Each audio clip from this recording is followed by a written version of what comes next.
என்பது வெறும் இலைகள் தழைகள் என்பதல்ல. அவற்றின் பயன்பாடுகளை அறிந்து கொண்டு முறையாக பயன்படுத்தினால் பல ஆண்டுகள் நோயில்லாமல் உடலில் நோய் எதிர்ப்பு சக்தியுடன் வாழ முடியும் என்கிறார் டாக்டர் கௌதமன் அவர்கள். நிகழ்ச்சியில் அடுத்த பகுதியாக வரவிருப்பது பல்லாண்டு வாழ்ந்திட.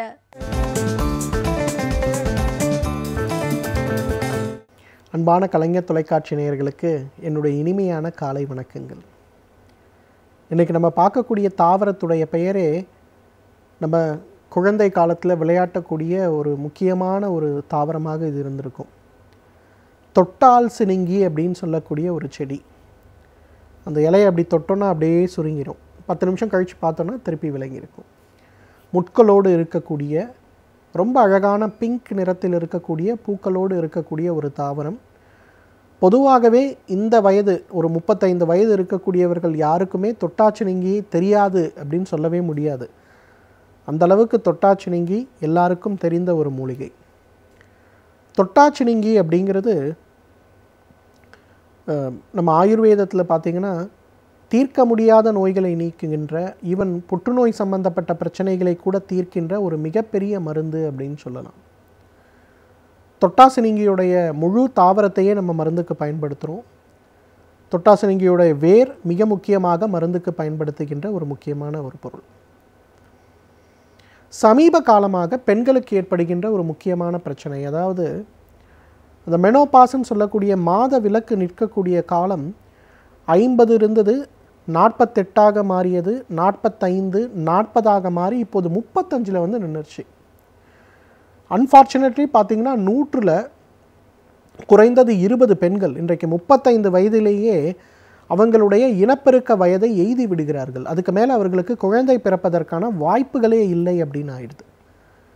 ப்ரீமெச்சூர் ஒவேரியன் ஃபெயிலியர் அப்படின்னு சொல்லக்கூடிய ஏர்லி மெனோபாஸ் அப்படிங்கிறது இன்றைக்கு மிகப்பெரிய சவாலான ஒரு பிரச்சனையாக இருக்கிறது. நிறைய கணவன் மனைவிகள் இன்றைக்கு 2வது குழந்தைக்கு முயற்சி செய்யும்போது, இல்லை உங்கள் உடம்புல வந்து ஏஎம்ஹெச்ன்னு சொல்லக்கூடிய ஆன்டி முலரியன் ஹார்மோன் இல்லை, அதனால் நீங்கள் வந்து கருமுட்டையை தானம் வாங்கி தான் நீங்கள் குழந்தை உருவாக்கிக்கணும் அப்படிங்கிற ஒரு பிரச்சனை இன்றைக்கு நிறைய பேருக்கு ஏற்படக்கூடிய ஒரு பிரச்சனையாக இருக்கிறத நம்ம பார்க்குறோம். இன்றைக்கு நிறைய குடும்பங்களில் ஒரு தீராத பிரச்சனையாக இது இருப்பதை கூட நம்ம பார்க்க முடிகிறது. இந்த பிரச்சனையை குணப்படுத்தக்கூடிய அரிய சில மூலிகைகளில் பார்த்திங்கன்னா இந்த தொட்டாசினிங்கி ஒரு மிக முக்கியமான மூலிகை. நிறைய பெண்களுக்கு பார்த்திங்கன்னா அதே போல் மாதவிலக்கே வராது. 6 மாதத்துக்கு ஒரு முறை, 1 வருஷத்துக்கு ஒரு முறை. சில நேரங்களில் பார்த்திங்கன்னா சில பெண்கள் இதை பற்றி கவலைப்படாமல் விடும்போது அவங்களுக்கு 20 வயதிலேயே இந்த ஏர்லி மெனோபாஸ் ஆகிறதையும் நம்ம பார்க்க முடிகிறது. ஹார்மோன் சப்ளிமெண்ட் தெரப்பின்னு சொல்லக்கூடிய சில மாத்திரைகள், கருத்தடை மாத்திரைகளை இந்த மாதவிலக்குக்காக சாப்பிடுகின்ற பெண்களுக்கு கூட இந்த ஏர்லி மெனோபாஸ்ன்னு சம்பந்தப்பட்ட பிரச்சனைகள் மிக அதிகமாக ஏற்படுறதை நம்ம பார்க்க முடிகிறது. இந்த மாதிரி பிரச்சனைகளை குறைக்கின்ற, குணப்படுத்துகின்ற மிக அழகான மருந்து இந்த தொட்டால் சினிங்கி. தொட்டால் சினிங்கி தாவரத்துடைய வேர் பகுதியை மட்டும் எடுத்துங்க. 1 லிட்டர் தண்ணிக்கு 20 கிராம் அந்த வேரை போடுங்க. நல்லா கொதிக்க வைத்து 1/2 லிட்டராக குறைங்க. லேசாக பழுப்பு நிறம் இருக்கக்கூடிய, மண் வாசம் இருக்கக்கூடிய ஒரு கஷாயம் வரதை நீங்கள் பார்க்கலாம். வடிகட்டிங்க. அந்த கஷாயத்தை காலையில் ஒரு முறை, மதியம் ஒரு முறை, இரவு ஒரு முறை அப்படின்னு சொல்லி ஒரு 3 வேளை உணவுக்கு முன்புங்கிற மாதிரி ஒரு 6 மாத காலம் தொடர்ந்து அதை சாப்பிட ஆரம்பிங்க. ஒரு 6 மாத காலம் அதை தொடர்ந்து நீங்கள் சாப்பிட ஆரம்பிக்கும்போது உடலில் இனப்பெருக்க மண்டலம் சம்பந்தப்பட்ட ஹார்மோன்களுடைய அளவில் நல்ல ஒரு மாற்றம் ஏற்படுவதை பார்க்க முடியும். உங்களுடைய LH, LSH, அதே போல் தைராய்டு சுரப்பியுடைய செயல்பாடு, புரோலாக்டின் சொல்லக்கூடிய அந்த ஹார்மோனுடைய சுரப்பியுடைய குறைபாடுகள், ஈவன் AMH உடைய அளவுகளில் கூட ஒரு கணிசமான முன்னேற்றம் ஏற்படுவதை நம்ம பார்க்க முடியும்.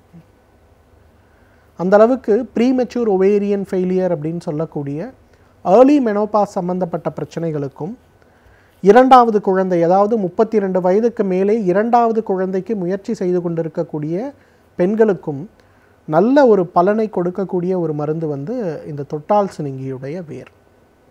ஆனால் இந்த தொட்டாசினிங்கியுடைய வேரை எடுத்துக்கொள்ளும் போது அந்த 3 மாதத்திற்கோ 6 மாதத்திற்கோ குழந்தை உருவாவதற்கு வாய்ப்புகள் கிடையாது. அதனால் அந்த டைமில் நீங்கள் குழந்தை உருவாவதற்கு தேவையான முயற்சிகளை கைவிட வேண்டும். 2வது, இன்றைக்கு இந்த ஃபெலோப்பியன் டியூப் பிளாக்னு சொல்லக்கூடிய ஒரு பிரச்சனை. கரு பையிலிருந்து செல்லுகின்ற 2 அழகான ஒரு டியூப் மாதிரி இருக்கக்கூடிய ஒரு அமைப்பு. அதுக்கு மேலே வந்து ஸ்பாஞ்ச் மாதிரி ஒன்று இருக்கும். கருமுட்டை வளர்ந்து அழகாக அந்த ஸ்பாஞ்சில் இருக்கும். உயிரணுக்கள் போய் அதோடு சேர்ந்து அதன் பிறகு அது வந்து கருப்பைக்குள்ளே வந்து கரு உருவாகும். இந்த குழல் வந்து நன்றாக போகக்கூடிய பாதை அடைப்பில்லாமல் இருந்தால் மட்டும்தான் நமக்கு இயற்கையான முறையில் அந்த அடைப்பு சரியாகும், இல்லைன்னா சரியாகாது. அப்போ அந்த அடைப்பு சரி செய்வதற்கு இன்றைக்கு பெரும்பாலும் பார்த்திங்கன்னா லேப்ரோஸ்கோபிக் சர்ஜரி அது இதுன்னு சொல்கிறாங்க. பெரும்பாலான பேர் 199 பேருக்கு அந்த லேப்ரோஸ்கோபிக் ஒர்க் பண்ணலங்க, நீங்கள் வந்து செயற்கை முறை கருவூட்டலுக்கு தான் போயாகணும் அப்படின்னு சொல்லிடுறாங்க. அப்போ இந்த செயற்கை முறை கருவூட்டல் இல்லாமல் கருக்குழலில் இருக்கக்கூடிய அடைப்புகளை குறைப்பதற்கு என்ன அழகான மருந்துன்னு கேட்டிங்கன்னா, இந்த தொட்டாசினிங்கியுடைய சாம்பல் வந்து அதற்கு ஒரு மிகச்சிறந்த மருந்து. பொதுவாக பாரம்பரிய மருத்துவத்தில் என்ன பண்ணுவாங்கன்னா, ஒரு 5-10 கிலோ தொட்டாசினிங்கி எடுத்து நல்லா அரைத்து அதை பவுட்ரு மாதிரி பண்ணிவிட்டு அதை வந்து ஒரு சட்டியில் போட்டு மூடி அதை வந்து நெருப்புக்குள்ளே வச்சு புடம் போடுவாங்க. புடம் முடிந்த பிறகு பார்த்திங்கன்னா அந்த சாம்பலை வந்து ஒரு வெள்ளை துணியில் வச்சு நல்லா சலிச்சுட்டு நல்லா சாஃப்டாக இருக்கக்கூடிய அந்த சாம்பல் அதை மட்டும் 500 மில்லிகிராம் அளவுக்கு காலை ஒரு முறை, இரவு ஒரு முறை, உணவுக்கு முன்பு அப்படிங்கிற மாதிரி ஒரு 6 மாத காலம் தொடர்ந்து சாப்பிட சொல்லுவாங்க. ரொம்ப சில நேரங்களில் அது சாப்பிடும்போது எரிச்சல் இருக்கும். அதனால் என்ன பண்ணுவாங்கன்னா, ஒரு வாழைப்பழம் எடுத்து அதில் ஒரு சின்ன ஓட்டை போட்டு இதை உள்ளே வச்சு க்ளோஸ் பண்ணிவிட்டு அப்படியே முழுங்கிட சொல்லுவாங்க. நிறைய வைத்தியர்களுடைய வீட்டில் கொடுக்கக்கூடிய ஒரு சிகிச்சையாக இது இருக்கிறத பார்க்க முடியும். அந்த மாதிரி ஒரு 6 மாதம் எடுத்துட்டு அதன் பிறகு ஹிஸ்டோசால்ஃபெஞ்சியோகிராம் சொல்லக்கூடிய டை அனுப்பிட்டு பார்க்குற அந்த ஒரு டெஸ்ட்டு பார்த்தாலே அந்த 2 பக்கத்திலும் இருக்கக்கூடிய அந்த ஓட்டைகள் எல்லாமே நன்றாக விரிவடைந்து அந்த இடத்தில் இருக்கக்கூடிய அடைப்புகள் எல்லாமே குணமாக இருக்கிறத நம்ம பார்க்க முடியும். எனவே நேயர்களே, இந்த தொட்டாசினிங்கி அப்படிங்கிறது கருப்பை சம்பந்தப்பட்ட கருக்குழல் அடைப்புன்னு சொல்லக்கூடிய ஃபெலோப்பியன் டியூப் பிளாக் சம்பந்தப்பட்ட, ஏர்லி மெனோபாஸ்ன்னு சொல்லக்கூடிய ப்ரீமெச்சூர் ஒவேரியன் ஃபெயிலியர் சம்பந்தப்பட்ட பிரச்சனைகளுக்கு இயற்கை கொடுத்திருக்கின்ற மிகச்சிறந்த அருமருந்து. தகுந்த மருத்துவ ஆலோசனையின் பேரில் சரியான முறைப்படி இதை உபயோகப்படுத்தி வந்தோமேயானால் நம்மாலும் பல்லாண்டு காலம் ஆரோக்கியமாக வாழ்ந்திட முடியும். சமூகத்தில் நடக்கும் பல நிகழ்வுகளில் நாம் கொள்ளத்தக்கவை எவை, தள்ளத்தக்கவை எவை என்பதை பற்றி நம்மிடையே பகிர்ந்து கொண்டு வருகிறார் எழுத்தாளர் மனுஷபுத்திரன் அவர்கள். இன்றைக்கு என்ன சமூக பிரச்சனையை நாம் கண்முன் கொண்டு வந்திருக்கிறார் என்பதை கவனிக்கலாம். நிகழ்ச்சியில் அடுத்த பகுதியாக வரவிருப்பது தீதும் நன்றும்.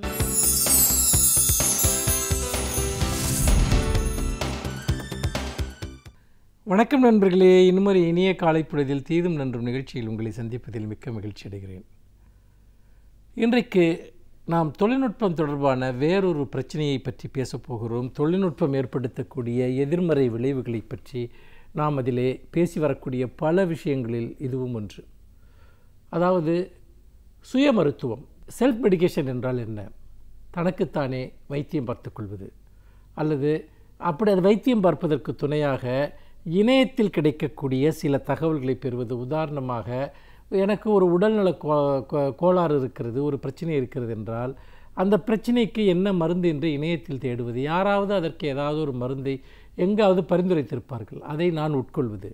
அதே போல் சில மொபைல் ஆப்ஸ், அதாவது அந்த செயலிகள், அந்த ஒரு ஸ்மார்ட் ஃபோன் என்று சொல்லக்கூடிய அந்த அலைபேசிகளில் இருக்கக்கூடிய சில செயலிகள், ஆப்ஸ், அதை நீங்கள் திறந்தால் நிறைய ஒரு மருத்துவம் தொடர்பான போதனைகள் அல்லது அறிவுரைகள் வழங்கப்படுகின்றன. அது பலவிதமான அறிவுரைகள் அதில் வழங்கப்படுகின்றன. உணவு பழக்க வழக்கங்கள், டயட், அல்லது நீங்கள் சில குறிப்பிட்ட நோய்களுக்கான தீர்வுகள், சில எக்ஸசைஸ், அதாவது உடல் ரீதியான சில பயிற்சிகள், இவற்றை பற்றியெல்லாம் நிறைய தகவல்களை யாரோ தொடர்ந்து எழுதி வருகிறார்கள். அப்படி எழுதி வருகிற போது நிறைய பேர் அது பயன்படுத்துவதற்கு சுலபமாக இருப்பதனால் அதை பின்பற்றுகிறார்கள். திடீரென ஏதாவது ஒரு உணவு பழக்க வழக்கம் சார்ந்த ஒரு விஷயத்திற்கு தங்களை மாற்றிக்கொள்வது, உடல் எடை குறைப்புக்காக சில விஷயங்களை செய்வது என்று. இன்னும் சொல்லப்போனால் மிக அதிக அளவில் இன்றைக்கு மருத்துவ குறிப்புகள் ஏராளமாக இதுபோல் இணையங்களில் வெளியிடப்படுகின்றன. அவற்றை சொல்லக்கூடியவர்கள் அல்லது அவற்றை படிக்கக்கூடியவர்கள் ஒரு அடிப்படை உண்மையை மறந்து விடுகிறார்கள். மருத்துவ விதிகள் என்பவை பொதுவானவை அல்ல, மாறாக ஒவ்வொரு மனிதருக்கும் இடையே அவை சிறு சிறு வேறுபாடுகளை கொண்டவை. அந்த வேறுபாடுகளை கணக்கில் எடுத்துக்கொள்ளாவிட்டால் மருத்துவ ரீதியாக மிகப்பெரிய பின்விளைவுகள் ஏற்படும் என்பதை பலரும் மறந்து விடுகிறார்கள். முக்கியமாக ஒரு மனிதனுக்கு ஏற்படக்கூடிய நோய் என்பது அவனுடைய உடல் ரீதியான, மன ரீதியான பல்வேறு பிரச்சனைகளினுடைய ஒரு கூட்டு விளைவு என்று சொல்லலாம். ஒரு நோய் என்பது தனியாக தோன்றுவது கிடையாது. மாறாக உங்கள் உடலில் இருக்கக்கூடிய பல்வேறு விதமான அம்சங்கள், அந்த அம்சங்களின் அடிப்படையில் தான் ஒரு நோய் என்பது தீர்மானிக்கப்படுகிறது. ஆனால் என்ன இங்கு ஒரு அடிப்படையான கேள்வி என்று சொன்னால், ஒரு சிறந்த மருத்துவர், நான் எல்லா மருத்துவர்களையும் குறிப்பிட மாட்டேன், ஒரு சிறந்த மருத்துவர் என்ன செய்வார் என்று சொன்னால், ஒரு நோயாளியினுடைய உடலில் இருக்கக்கூடிய பல்வேறு விதமான அம்சங்களை கணக்கில் எடுத்துக்கொள்வார்.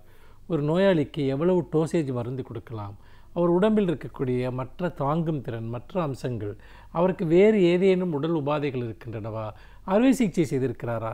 பொதுவாக நல்ல மருத்துவர்கள் எல்லோரும் ஒரு மருந்து எழுதுவதற்கு முன்பாக உங்களுக்கு ப்ரெஷர் இருக்கிறதா, சுகர் இருக்கிறதா, அறுவை சிகிச்சை எதுவும் செய்து கொண்டிருக்கிறீர்களா, வேறு ஏதாவது பிரச்சனைகள் இருக்கிறதா, மலச்சிக்கல் இருக்கிறதா என்கிற அடிப்படை கேள்விகளை எல்லாம் எழுப்புவார்கள். அப்படி எழுப்பி அதன் அடிப்படையில் என்ன மருந்தை கொடுப்பது, எவ்வளவு அளவில் கொடுப்பது என்பதை ஒரு சிறந்த மருத்துவர் தீர்மானிப்பார். ஆனால் நோய்க்கும் மருந்துக்கும் ஏதோ அது மட்டும்தான் தொடர்பு என்பது போல நீங்கள் இணையத்திலோ அல்லது ஒரு அலைபேசி செயலியை திறந்தோ நீங்கள் உங்களுக்கான நோய் இதுதான் என்று தீர்மானித்து அதன் அடிப்படையில் நீங்கள் ஒரு மருந்தை உட்கொள்கிற போது அதனுடைய விளைவுகள் மிகவும் எதிர்மறையாக இருக்கின்றன. மக்கள் என்ன நினைக்கிறார்கள் என்று சொன்னால், இணையத்தில் கிடைக்கிற எல்லாமே சிறந்தவை என்று நம்புகிறார்கள், உண்மை என்று நம்புகிறார்கள். ஆனால் இணையம் என்பது அது ஒரு மிகப்பெரிய கிடங்கு என்று சொல்லலாம்.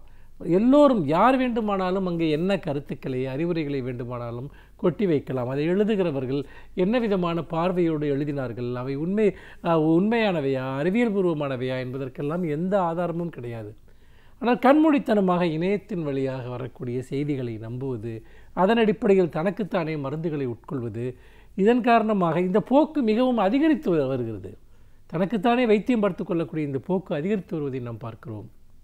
இது பல உடல் சார்ந்த உப விளைவுகளை ஏற்படுத்துகிறது என்று தொடர்ந்து சுட்டிக்காட்டப்படுகிறது. முக்கியமாக உடல் பயிற்சி சார்ந்த விஷயங்கள். ஏனென்றால் நீங்கள் இந்த உடல் பயிற்சி என்பதை நீங்கள் முறையாக செய்யாவிட்டால் அல்லது அதற்கான வழிமுறைகளுடன் பாதுகாப்பு ஏற்பாடுகள் செய்யாவிட்டால் உள்ளூர உங்களுக்கு கடுமையான ஏதாவது ஒரு காயங்கள் ஏற்படலாம், அல்லது சிகிச்சை அளிக்க முடியாத சில பிரச்சனைகள் உங்களுக்கு ஏற்படலாம். முதுகு தண்டுவடத்திலோ அல்லது மூட்டுகளிலோ அல்லது தோள்பட்டையிலோ முறிவுகள் ஏற்படலாம். ஆனால் நிறைய பேர் அப்படி அதற்கான கருவிகளை வாங்குவது அல்லது கண்மூடித்தனமாக இணையத்தை பார்த்து செய்வது, இணையத்தில் வரக்கூடிய எல்லாமே நம்பகமானவை என்று நம்புவது ஆபத்தான ஒன்று. அதே போலத்தான் இந்த உணவு பழக்க வழக்கங்கள் சார்ந்து சொல்லப்படுகிற அறிவுரைகளை எல்லாம் ஏற்பது. உணவு பழக்க வழக்கம் என்பது உங்களுடைய வளர்ப்பு முறை, நீங்கள் எத்தகைய பணியை செய்கிறீர்கள், என்ன விதமான சூழ்நிலையில் வாழ்கிறீர்கள், உங்களை சுற்றி இருக்கக்கூடிய தட்பவெட்ப நிலை என்ன, நீங்கள் நகரத்தில் இருப்பவரா, கிராமத்தில் இருப்பவரா, உங்கள் குடும்ப சூழல் என்ன, நீங்கள் எவ்வளவு நேரம் தூங்குகிறீர்கள், எத்தகைய வேலைகளை செய்கிறீர்கள் என்றெல்லாம் பல அம்சங்களின் அடிப்படையில் தான் உங்களுக்கான ஒரு உணவை நீங்கள் உருவாக்கி கொள்ள முடியும். அதிக உடல் உழைப்பு உள்ளவர்கள் சாப்பிடக்கூடிய உணவுகள், அதிக உடல் உழைப்பு இல்லாதவர்கள் சாப்பிடக்கூடிய உணவுகள் என்றெல்லாம் பல பிரச்சனைகள் இருக்கின்றன. ஆனால் எங்கோ ஒரு இணையத்தில் இது உங்களுக்கு நல்லது, இந்த உணவு உங்களுக்கு நல்லது, இதை சாப்பிடுங்கள், இதை சாப்பிட்டால் இந்த நோய் குணமாகிவிடும், இப்படியெல்லாம் நாம் பொதுமைப்படுத்தி கொண்டு சில விஷயங்களை செய்வதன் மூலமாக நமக்கு நாமே தீங்கிழைத்துக் கொள்கிறோம் என்பதை நீங்கள் மறந்துவிடக்கூடாது. ஆகவே நமக்கு நாமே சிகிச்சை அளித்துக் கொள்வதை விட சிறந்த மருத்துவர்களின் வழிகாட்டுதலில் நமக்கான சிகிச்சைகளை உருவாக்கி கொள்வதுதான் உண்மையான ஒரு நோய் தீர்க்கும் மருந்தாக இருக்கும் என்று சொல்லி மீண்டும் இன்னும் ஒரு புதிய சிந்தனையோடு உங்களை சந்திக்கிறேன். நன்றி, வணக்கம். ஒவ்வொரு வாரமும் இந்த பகுதியின் மூலமாக பல துறைகளை பற்றி பல தகவல்களை நாம் அறிந்து கொண்டு வருகிறோம். அந்த வகையில் இன்றைக்கு எந்த துறையிலிருந்து என்ன தகவல்களை நம்மிடையே சிறப்பு விருந்தினர் அவர்கள் பகிர்ந்து கொள்ள வந்திருக்கிறார் என்பதை கவனிக்கலாம். நிகழ்ச்சியில் அடுத்த பகுதியாக வரவிருப்பது சிறப்பு விருந்தினர்.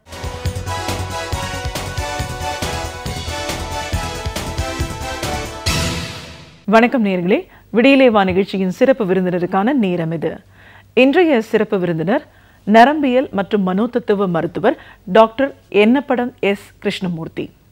ஒரு நரம்பியல் மனோதத்துவ மருத்துவர் அப்படிங்கிற முறையில் இன்னைக்கு குழந்தைகள் சார்ந்த பிரச்சனை, நரம்பு மண்டலத்தில் ஒரு கோளாறு அப்படின்னு வரும்போது குழந்தைங்களுக்கு என்ன மாதிரியான ஒரு பிரச்சனைகள் வர்றதுக்கு வாய்ப்பு இருக்குது, அதுக்கு இன்றைக்கி இருக்கிற சிகிச்சை முறைகள் அப்படின்னு பார்த்தோன்னா எப்படிப்பட்ட ஒரு சிகிச்சை முறைமா இவங்களை சரி பண்ணுறதுக்கான வாய்ப்புகள் அதிகமாக இருக்குன்னு பல விஷயங்களை கருத்துக்களை நம்ம டாக்டர் கிட்ட கேட்டு தெரிஞ்சுக்கலாம்.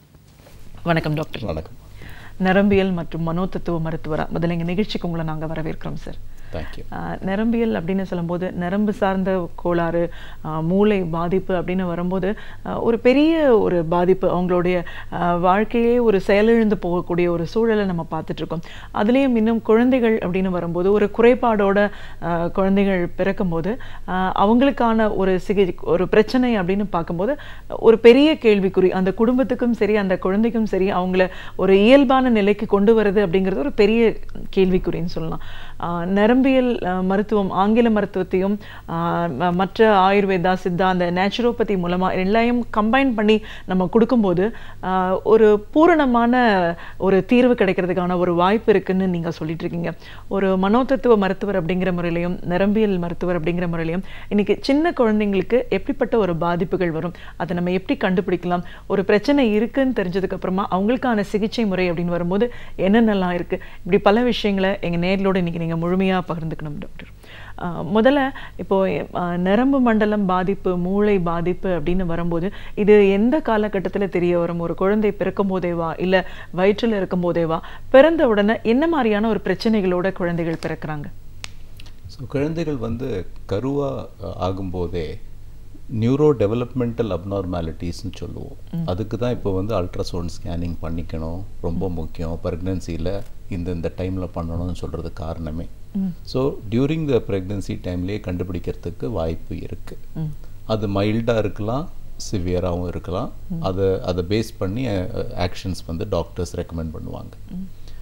Around the time of birth நிறைய சம்பவங்கள், பிறவியின் சமயத்தில் நிறைய சம்பவங்கள் நடக்கிறதுக்கு வாய்ப்பு இருக்குது. மதர்ஸில் health problem, eclampsia, high BP, fits அந்த மாதிரி வரலாம். அதெல்லாம் குழந்தைய பாதிக்கலாம். ப்ரெக்னென்சியே அந்த டெலிவரி ப்ராசஸே கொஞ்சம் டிலே இருக்கலாம். சம்டைம்ஸ் ஃப்ளூயிட் கம்மியாகும், இல்லை குழந்தை பிறந்த உடனே அழாது, இல்லை அதுக்கப்புறம் ஜாண்டிஸ் இருக்கலாம், இல்லை ப்ரீதிங் டிஃபிகல்ட்டி, ஆஸ்ஃபிக்சியா இருக்கலாம். இது எல்லாமே அந்த குழந்தையோட மூளையை பாதிக்கிறதுக்கு வாய்ப்பு இருக்குது. அதே மாதிரி அந்த first year of after birth, அந்த neonatal period and that first year இன்ஃபென்ட்னு சொல்லுவோம், அந்த டைம்லேயும் குழந்தையோட மூளை பாதிக்கிறதுக்கு வாய்ப்பு அதிகம்.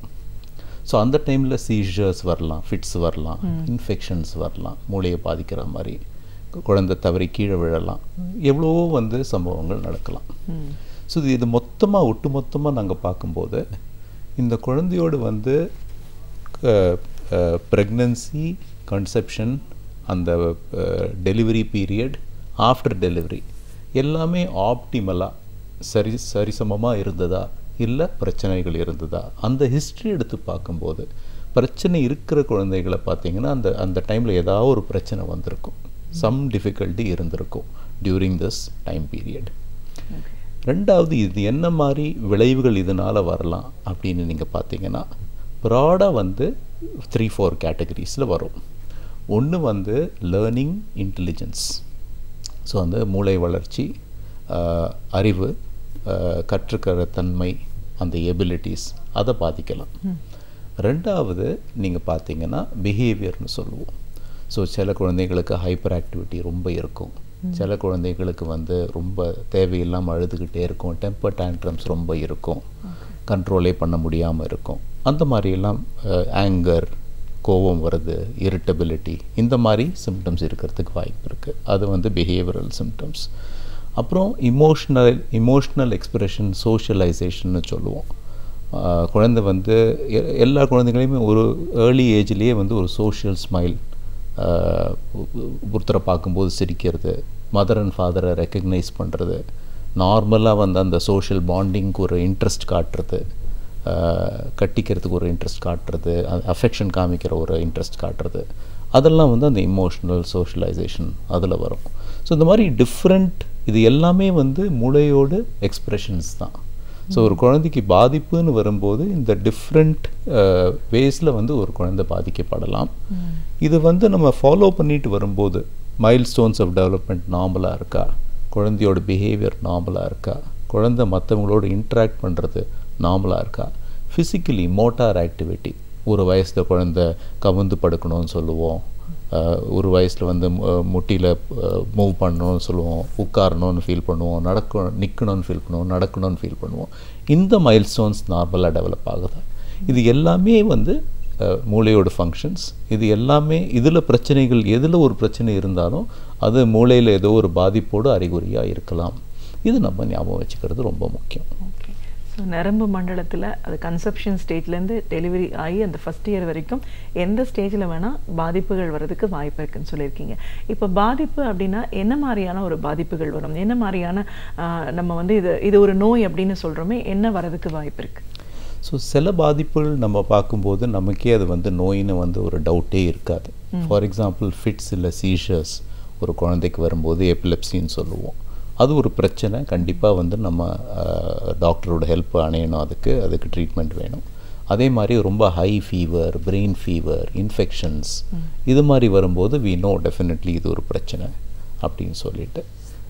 அதே மாதிரி வந்து ஒரு child has a head injury, கீழே விழுந்து அடிபட்டுக்குது, பலத்தை அடிப்படுது தலையில், we know that help is required.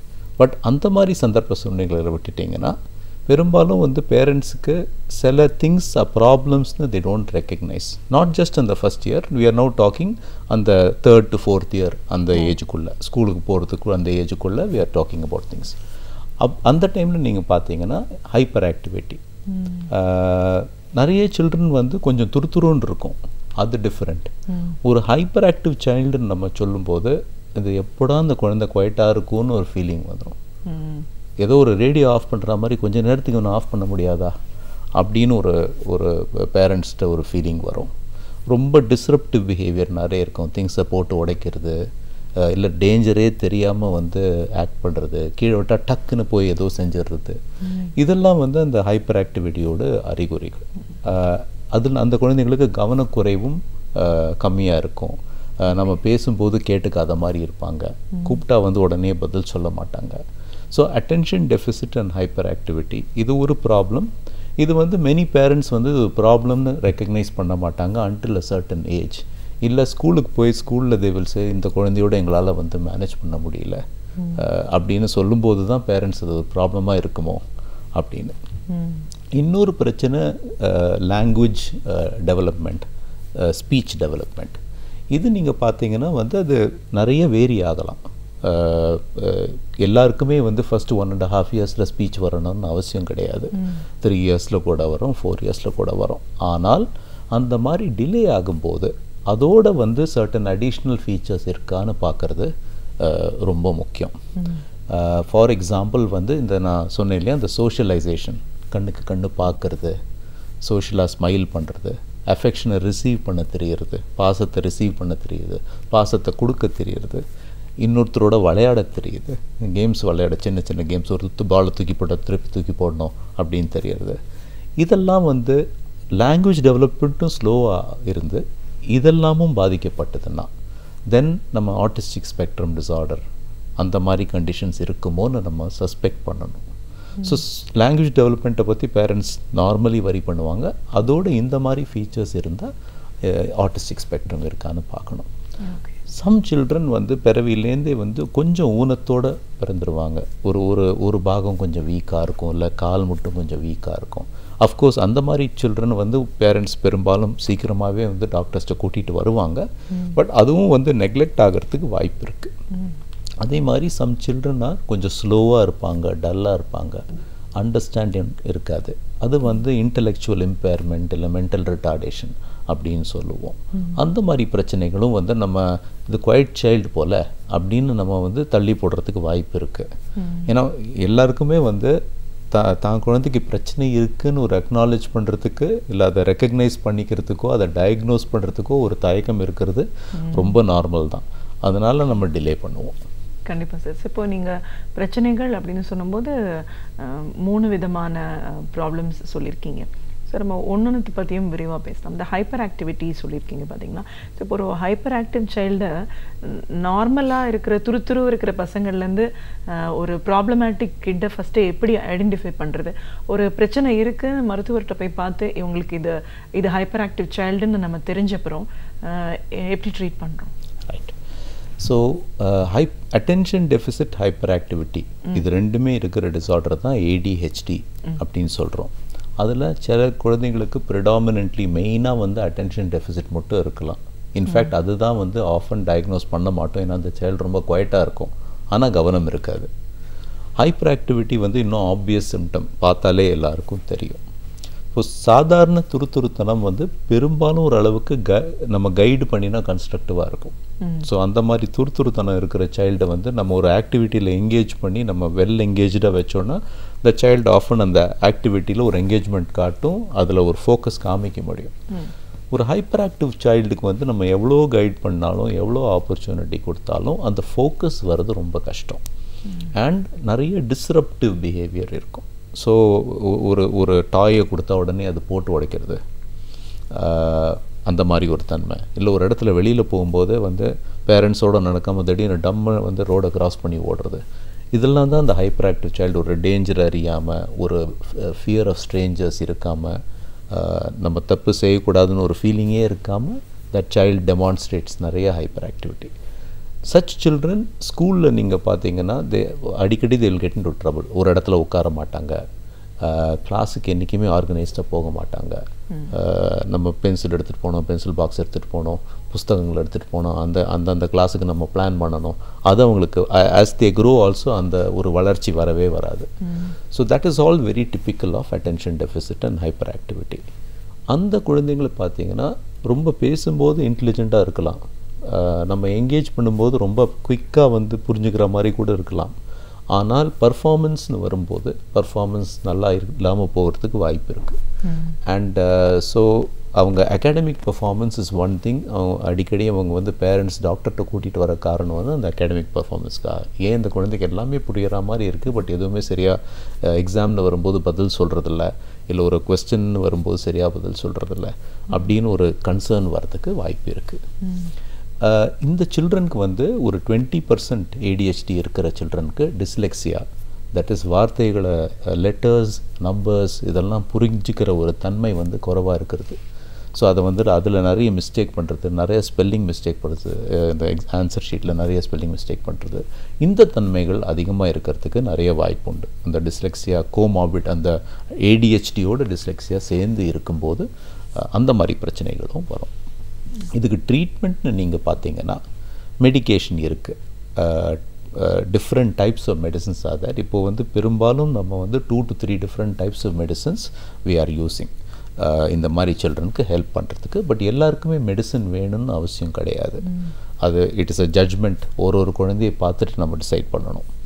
அதே மாதிரி தெரப்பின்னு சொல்லும்போது இந்த மாதிரி சில்ட்ரனுக்கு behaviour modification, some remedial education இதெல்லாம் வந்து தேவைப்படும். இதுக்காக they have to go to a behavior therapist or they have to go to a special educator இல்லை ஒரு occupational therapist. இந்த மாதிரி தெரப்பி கொடுக்குறவங்கள்ட்ட இவங்க ரெகுலராக ஆஃப்டர் ஸ்கூல் அட்டென்ட் பண்ணுறது ரொம்ப முக்கியம். இந்த மாதிரி சில்ட்ரன் ஜென்ரலாக வந்து அகாடமிக்கலி ரொம்ப பேக்வேர்டாக இருக்கணும்னு அவசியமே கிடையாது. That they will be able to கிளாஸோட ஒரு லெவலில் இருப்பாங்க. But they may require lot of help after school. So அவங்களோட பேஷண்ட்டாக வந்து ஒர்க் பண்ணுற எபிலிட்டி இருக்கணும்.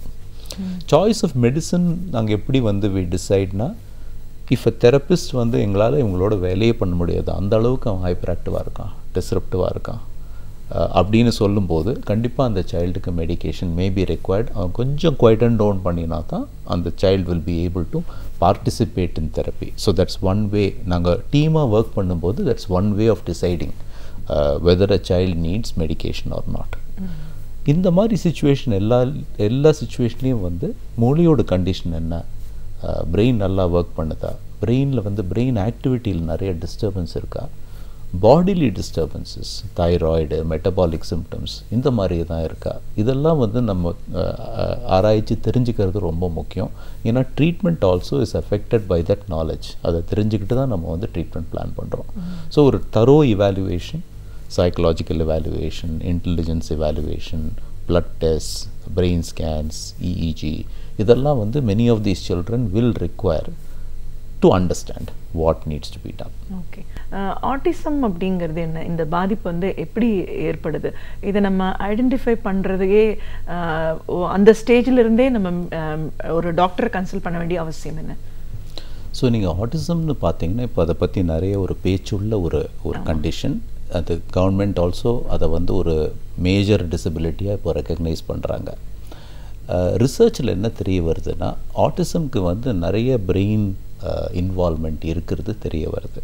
இந்த ஆட்டிஸ்டிக் சில்ட்ரனோட பிரெயின் ஸ்கேன்ஸை ஸ்டடி பண்ணும்போது ஃபஸ்ட்டு இயரில் பிரெயின் ரொம்ப ஃபாஸ்ட்டாக வளர்ந்து அதுக்கப்புறம் அந்த வளர்ச்சி நின்று போகிற மாதிரி சில எவிடன்சஸ் ஆறுதார்.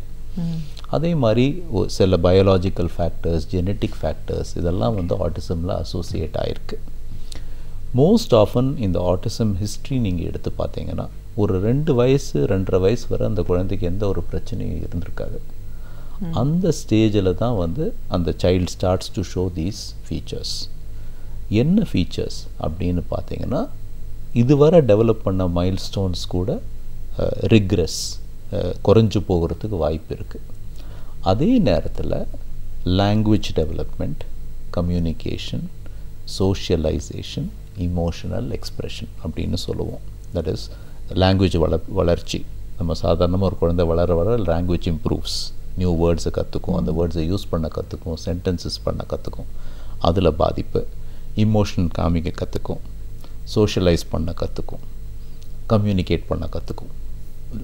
ஆட்டிஸ்டிக் ஸ்பெக்ட்ரம் டிஸார்டரில் இதெல்லாம் தான் பாதிக்கப்படுது. ஸோ அந்த சைல்டு வந்து ஐ கான்டாக்ட் மெயின்டைன் பண்ணாது, அந்த சைல்டு வந்து தேவையில்லாமல் அழும். சில சில்ட்ரன் தேவையில்லாமல் ஹைப்பர் ஆக்டிவாக இருக்கும். தே வில் நாட் ஒரு ஆட்டிஸ்டிக் சைல்டு ஒரு ரூமில் இருந்ததுன்னா மற்றவங்க ரூமில் இருக்கிறவங்கள ஒரு பர்சனாகவே கூட கருதாமல் இருக்கிறதுக்கு வாய்ப்பு இருக்குது.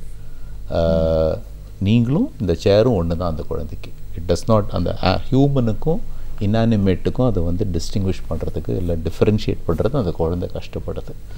ஸோ அந்த மாதிரி சில ஃபீச்சர்ஸ் வீசி பாடி ராக் பண்ணுறது, சர்டன் ரிப்பீட்டட் மூவ்மெண்ட்ஸ் பண்ணுறது, சில ரிப்பீட்டட் சவுண்ட்ஸ் பண்ணுறது, இதெல்லாம் வந்து அந்த சைல்டை பாதிக்கிறதுக்கு வாய்ப்பு இருக்குது. ஸோ ஆட்டிஸ்டிக் ஸ்பெக்ட்ரம்னு சொல்லும்போது இந்த மாதிரி பிஹேவியர்ஸ் இருக்கா அந்த குழந்தைக்கு அப்படின்னு நாங்கள் வந்து ஆராய்ச்சி பண்ணி கண்டுபிடிக்க வேண்டியது. இந்த மாதிரி சில்ட்ரனுக்கு நீங்கள் ஸ்டாண்டர்ட் டெஸ்ட் ஆஃப் இன்டெலிஜென்ஸ் பண்ணினீங்கன்னா எப்போவுமே வந்து ஒரு பிகாஸ் த சோஷியல் டெவலப்மெண்ட் லோவாக இருக்கிறதுனாலையும் இந்த ரியாக்ஷன்ஸ் இந்த மாதிரி இருக்கிறதுனாலையும் லோ இன்டெலிஜென்ஸ் தான் வரும். பட் ஆக்சுவலாக அவங்களுக்கு இன்டெலிஜென்ஸ் லோவாக இருக்கணும்னு அவசியம் இல்லை. ஸோ அந்த இன்டெலிஜென்ஸ் டெஸ்ட்டில் வந்து நம்ம இப்போ we are also looking at multiple intelligences, that is conventional intelligence test இல்லாமல் வேறு மாதிரி இன்டெலிஜென்சஸ் இந்த குழந்தைகளுக்கு இருக்குமா. இதில் ஒரு குரூப் ஹை ஃபங்க்ஷனிங்னு சொல்லுவோம். High functioning autistic spectrum, or it's called after a person who described it, Asperger's syndrome.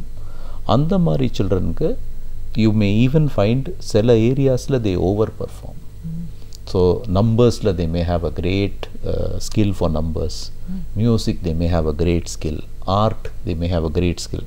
So ordinary skills will be ரொம்ப கம்மியாக இருக்கும். ஆனால் வந்து certain எக்ஸ்ட்ரா ஸ்கில்ஸ் வந்து ஏதோ இருக்கிற மாதிரி அந்த குழந்தைகளுக்கு இருக்குது. எல்லா குழந்தைகளுக்கும் இருக்குதுன்னு நம்ம நினைக்கக்கூடாது, எல்லா குழந்தைகளையும் நம்ம அதை தேடக்கூடாது. பட் அதே நேரத்தில் அதை நம்ம ஞாபகத்தில் வச்சுக்கணும். தட் இந்த ஆட்டிஸ்டிக் ஸ்பெக்ட்ரம் டிஸார்டர் இருக்கும்போது அப்நார்மாலிட்டி இல்லாமல் சம் சூப்பர் நார்மாலிட்டி கூட இருக்கிறதுக்கு வாய்ப்பு இருக்குது. அதை நம்ம வந்து ஃபோக்கஸில் வச்சுக்கிறது ரொம்ப முக்கியம். ஓகே, ஸோ இப்போ நிறைய பிரச்சனைகள் பற்றி பேசியிருக்கோம். அதுக்கப்புறம் தேர்ட் ஒரு கேட்டகரி சொன்னீங்க, ஒரு பக்கம் செயலிழந்து இல்லை வீக்காக இருக்குன்னு. இப்போது இந்த கேட்டகரிஸ் எல்லாம் பார்த்துட்டோம். இது அவங்களுக்கு மூளை வளர்ச்சியிலையோ நரம்பு மண்டலத்திலையோ ஒரு பாதிப்பு இருக்குது அப்படின்னு. இப்போது ட்ரீட்மெண்ட் அப்படின்னு வரும்போது மெடிசன்ஸ் அப்படின்ற ஒன்று தான் எல்லாத்துக்கும் தீர்வா, இல்லை எந்த மாதிரியான ஒரு மருத்துவ முறையை கையாளணும்? ஸோ நீங்கள் இந்த செரிப்ரல் பால்சி அதை பற்றி கொஞ்சம் பேசணும். அதில் வந்து hemiparesis, that is one side of the body effect ஆகிறது, இல்லை பேராபெரிசிஸ் கால்கள் எஃபெக்ட் ஆகிறது, மோனோபெரிசிஸ் ஒரு காலோ ஒரு கையோ பாதிக்கப்படுறது, இந்த மாதிரி ஊனங்கள் வரத்துக்கு உடல் ஊனங்கள் வரத்துக்கு வாய்ப்பு இருக்குது. அதெல்லாம் மேஜர் டிசபிலிட்டி, பார்த்தவங்களுக்கும் தெரியும், ஈஸியாக அசஸ் பண்ண முடியும். பட் நிறைய சில்ட்ரனுக்கு வந்து ஃபைன் மோட்டார் டிசபிலிட்டி இருக்கும். அப்படின்னு என்னென்னு பார்த்தீங்கன்னா ஹேண்ட் ரைட்டிங் புவராக இருக்கும், கிரிப் ஸ்ட்ரெங்க் ரொம்ப நல்லா இருக்காது, பட்டன் போட்டுக்கிறது, லேஸ் கட்டிக்கிறது, சின்ன சின்ன விஷயங்கள் அந்த மாதிரி செய்கிறது, நீடில் த்ரெட்டு போடுறது, அதுக்கெல்லாம் ரொம்ப கஷ்டப்படுவாங்க. கிராஸ் ஆக்டிவிட்டீஸ் பண்ண முடியும், ஃபைன் ஆக்டிவிட்டீஸ் அவ்வளோ நல்லா இருக்காது.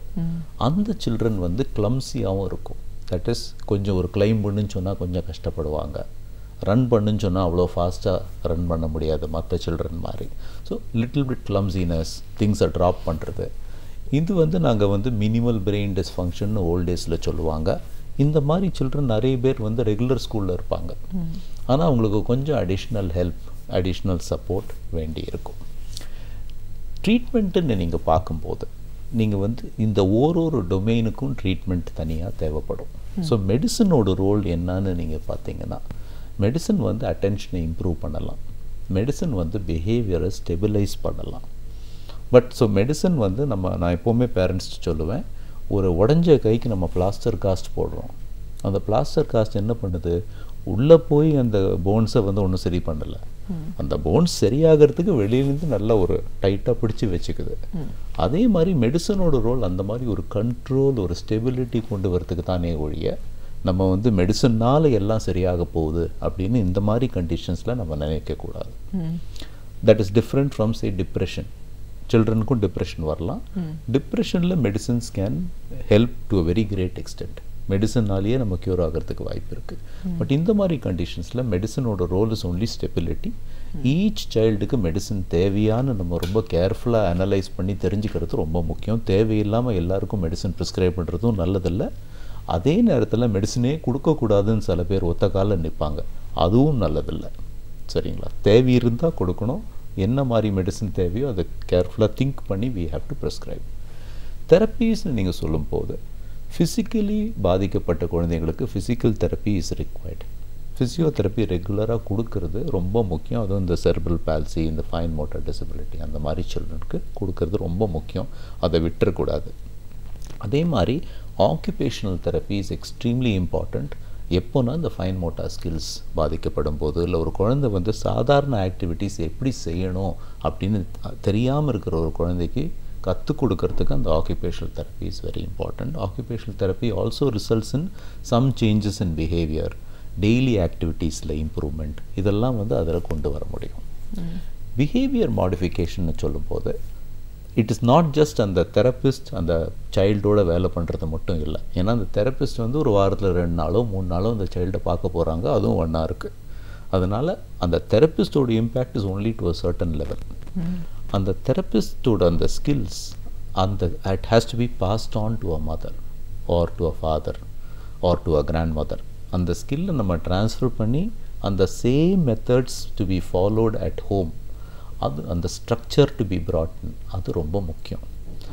இந்த மாதிரி சில்ட்ரனுக்கு ஸ்ட்ரக்சர் அந்த ஒரு நாள்னால் இப்படி தான் இருக்கும், இந்தந்த டைமில் நம்ம இந்த ஆக்டிவிட்டீஸ் பண்ணுவோம், இந்தந்த ஆக்டிவிட்டியை இப்படி தான் பண்ணுவோம், அந்த ஸ்ட்ரக்சர் கொண்டு வர்றது ரொம்ப ரொம்ப முக்கியம். அதுக்கு வந்து it's a skill that parents கற்றுக்க வேண்டிய ஒரு ஸ்கில். ஜாயிண்ட் ஃபேமிலி சிஸ்டமில் இருக்கிறவங்களுக்கு அது ரொம்ப கஷ்டம். ஏன்னா வந்து எல்லாரையுமே ஒரே பேஜில் கொண்டு வர்றது வெரி டிஃபிகல்ட். ஸோ மதர் ஃபாதரை கன்வின்ஸ் பண்ணிடலாம், but sometimes grand father grand மதரை கன்வின்ஸ் பண்ணுறது கஷ்டம். அந்த மாதிரி சில பிரச்சனைகள் வர்றதுக்கு வாய்ப்பு உண்டு. பட் இந்த மாதிரி ஸ்ட்ரக்சர் கொண்டு வர்றது இந்த சில்ட்ரனுக்கு ரொம்ப ரொம்ப முக்கியம். அது வந்து அவங்க பிஹேவியர் தெரப்பி, பிஹேவியர் மாடிஃபிகேஷனில் கொண்டு வர வேண்டியது. 4வது, இந்த மாதிரி சில்ட்ரனுக்கு லேர்னிங்கில் டிஃபிகல்ட்டிஸ் என்னென்னா இந்த பேசிக் கான்செப்ட்ஸ் வந்து சரியாக வந்து இம்பைப் ஆகாது, புரியாது.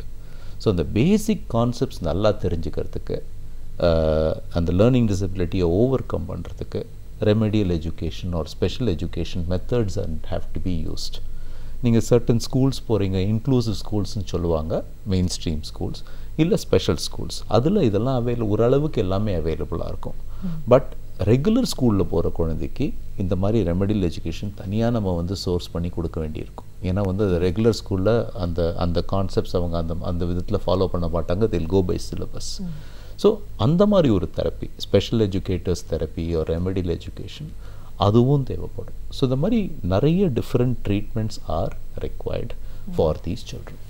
எங்களோட சிஸ்டத்தில் இந்த மாதிரி தெரப்பீஸ் சம்மந்தப்பட்ட in addition to that older சிஸ்டம்ஸ்லேருந்து ஆயுர்வேதா, யோகா, நேச்சுரோபதி இதெல்லாம் கம்பைன் பண்ணி ஒருங்கிணைந்த மருத்துவம் கொடுக்கறதுக்கு நாங்கள் ஒரு சிஸ்டம் கொண்டு வந்திருக்கோம் எங்கள் கம்பெனி ட்ரைமெட். அதில் வந்து ஆயுர்வேதாவில் for example simple procedure shiro abhyangam அப்படின்னு சொல்லுவோம். அதில் வந்து application of medicated oil to the head and upper body. அதே மாதிரி நேச்சுரோபதியில் மட் தெரப்பின்னு சொல்லுவோம், very helpful for digestive issues. Play yoga அப்படின்னு சொல்லுவோம், where children get to practise different animal postures using yoga. இந்த மாதிரி மெத்தட்ஸ் நாங்கள் கம்பைன் பண்ணும்போது, also things like acupressure or reflexology, இதெல்லாம் கம்பைன் பண்ணும்போது we find a very good result in 3 areas. ஒன்று வந்து behavior improve ஆகுது குழந்தைகளுக்கு. ரெண்டாவது இந்த பெரும்பாலும் இந்த குழந்தைகளுக்கு sleep will be a problem, தூக்கம் இம்ப்ரூவ் ஆகுது. மூன்றாவது வந்து many of these children digestion is a problem, constipation இருக்குன்னு சொல்லுவாங்க, bowel predictable இல்லைன்னு சொல்லுவாங்க, digestion இம்ப்ரூவ் ஆகுது. கண்டிப்பாக சார், இது ஒரு வாஸ்ட் சப்ஜெக்டை நம்ம சொல்லலாம். அதில் நம்ம ஒரு சிறிய பகுதி தான் எடுத்திருக்கோம். நரம்பு மண்டலம், அதில் ஒரு கோளாறு அப்படின்னும் போது, ஒரு மனோதத்துவ ரீதியாகவும் ஒரு பாதிப்பு அப்படின்னும் போது, சின்ன குழந்தைங்களுக்கு பிறவிலேயே பிறந்த உடனே ஏற்படுற கோளாறுன்னா ஒரு 2-3 விஷயங்கள் முக்கியமாக நம்ம எடுத்திருக்கோம். அதற்கான ட்ரீட்மெண்ட் அப்படின்னு வரும்போது எந்த மாதிரியான விதங்கள்லாம் அவங்க நம்ம ட்ரெயின் பண்ண முடியும். நிறைய விஷயங்கள் பேச முடியலனாலும் ஒரு சில டிசீஸை பற்றின ஒரு முழுமையான புரிதல் எங்களுக்கு கிடச்சிருக்குன்னு சொல்லலாம். உங்களோட அனுபவங்கள் சார்ந்த நிறைய விஷயங்களை எங்களோட நீங்கள் முழுமையாக பகிர்ந்ததுக்கு நன்றி. நன்றி, தேங்க்யூ. பேராசிரியர் சுபவீர பாண்டியன் அவர்கள் ஒவ்வொரு நாளும் நாம் அறிந்திருக்க வேண்டிய பல அரிய தகவல்களை நமக்காக இனிமையான தமிழில் வழங்கிக் கொண்டிருக்கிறார். அந்த வகையில் இன்றைக்கு என்ன அரிய தகவல்களை நமக்காக கொண்டு வந்திருக்கிறார் என்பதை கவனிக்கலாம். நிகழ்ச்சியில் அடுத்த பகுதியாக வரவிருப்பது ஒன்றே சொல் நன்றே சொல்.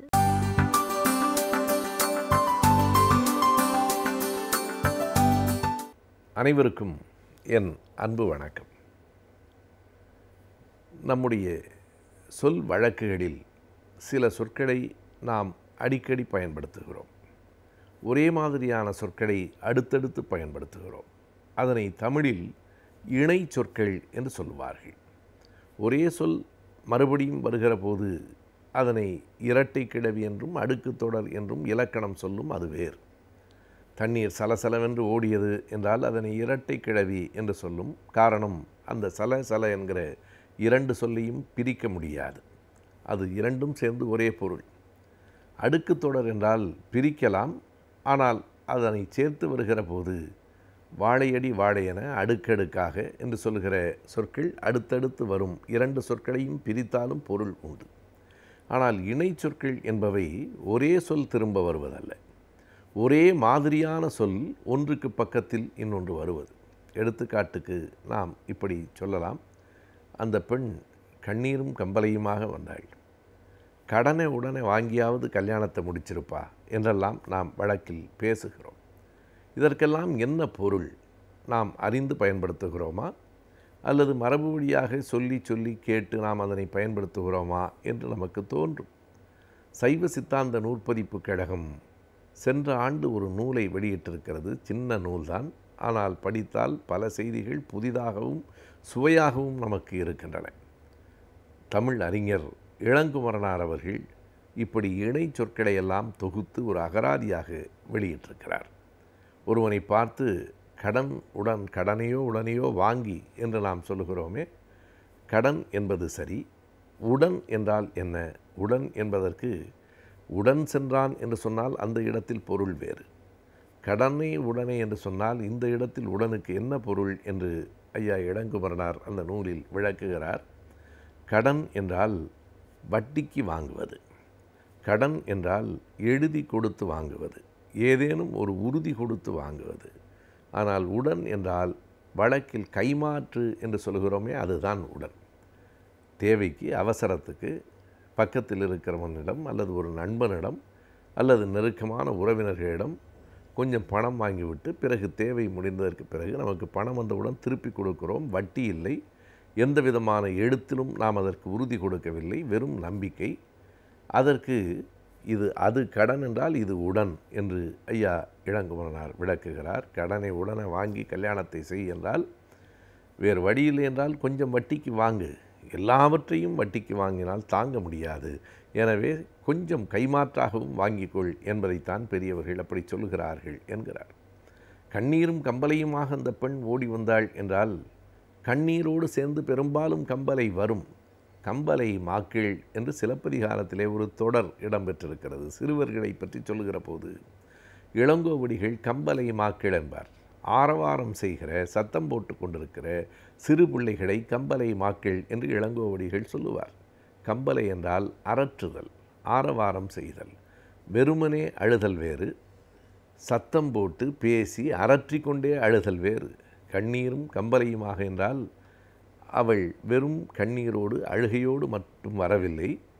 அந்த துயரத்தை சொல்லிக்கொண்டே வருகிறாள், அரற்றிக்கொண்டே வருகிறாள், அந்த ஆரவாரத்தோடு வருகிறாள், சத்தம் போட்டு கொண்டு வருகிறாள் என்று இத்தனை பொருளையும் சேர்த்து சொல்ல வேண்டுமென்றால் அதற்கு கண்ணீரும் கம்பலையுமாக வந்தாள் என்று சொல்லுவதுதான் சரி என்கிறார்.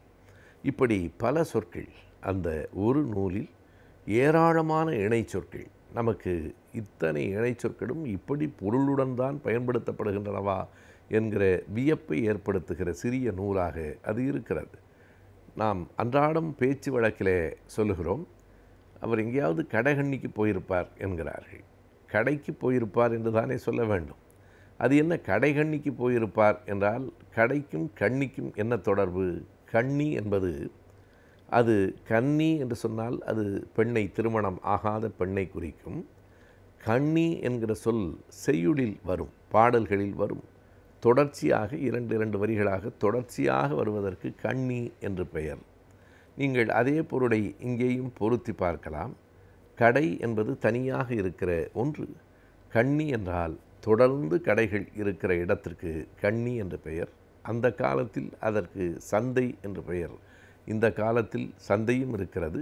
கடை வீதி என்று நாம் சொல்லுகிறோமே, கடை வீதி என்பது தான் கடை கண்ணி என்று பேச்சில் சொல்லப்படுகிறது. எனவே அவர் கடை கண்ணிக்கு போயிருப்பார் என்றால் பக்கத்தில் இருக்கிற கடைக்கு போனாலும் போயிருக்கலாம், அல்லது கடை வீதிக்கு போனாலும் போயிருக்கலாம். கடை வீதியில் ஒரு கடை அல்ல, பல கடைகள் இருக்கும். கண்ணியை போல தொடர்ச்சியாக இருக்கும். கண்ணி என்றால் ஆங்கிலத்திலே செயின் என்றும் சொல்லலாம். ஒன்றை இன்னொன்று பின்னி கொண்டிருக்கிற, ஒன்றை ஒட்டி இன்னொன்று இருக்கிற, அடுத்தடுத்து இருக்கிற அந்த கடை வீதிக்குத்தான் கண்ணி என்று பெயர். இப்படி ஏழை பாழை என்கிற சொல் நம்மிடத்திலே வழக்கில் இருக்கிறது. தோட்டம் துறவு, அவரிடத்திலே தோட்டம் துறவு எல்லாம் இருக்கிறது. தோட்டம் சரி, தோட்டம் துறவு என்பது, இந்த துறவு என்கிற சொல் அதிலே அந்த ரா என்பது வல்லினமாக இருந்து துறவு என்று சொன்னால் அது எல்லாவற்றையும் துறந்தது. நாம் சாமியார்கள் என்று சொல்கிறோமே, அது துறவு. ஆனால் இது இடையின ரகரம். தோட்டம் துறவு என்று சொன்னால் துரத்தல் என்பது தூர்த்தல் என்பதிலிருந்து வருகிறது. துறவு என்றால் அதற்கு கிணறு என்று பெயர். தோட்டம் இருந்தால் கிணறு இருக்க வேண்டும். நீங்கள் கிணறு இல்லையானால் அந்த தோட்டத்தை காப்பாற்றுவது கடினம். எனவே அவரிடத்திலே தோட்டம் மட்டுமில்லை, தோட்டத்திலே துறவும் இருக்கிறது. எனவே தோட்டம் துறவு எல்லாம் இருக்கிறது என்றால் தோட்டமும் இருக்கிறது, கிணறும் அதிலே இருக்கிறது என்று பொருள். ஏழை பாடை என்பதற்கு பாடை என்றால் என்ன என்று நமக்கு விளங்கவில்லை. அதுவும் அந்த டகரத்தை நாம் பல நேரங்களில் தவறாகத்தான் போடுகிறோம். அது சிறப்பு ழகரமாக பாழை என்று இருக்க வேண்டும். ஏழை என்பதற்கு எதுகையாகவே ஏழை பாழை என்று சொன்னால் என்ன பொருள்? ஏழை பணமில்லாதவன், வறியவன். அதாவது இன்னமும் அழுத்தமாய் சொன்னால் வாழ்வில் பாழாய் போனவன். பாழ் என்றால் ஒன்றுமற்ற வெட்ட வெடி என்று பொருள். அவன் நிலம் பாழாகிவிட்டது என்று இப்போதும் சொல்லுகிறோம். பாழ்படுத்தி விட்டான் என்கிறோம். இந்த பாழ் என்பது வெறுமை நிலை, ஒன்றுமற்ற நிலை. ஏழை பாழை என்று சொன்னால் நாம் பாழை என்று தவறாக சொல்லுகிறோம், அது பாழை.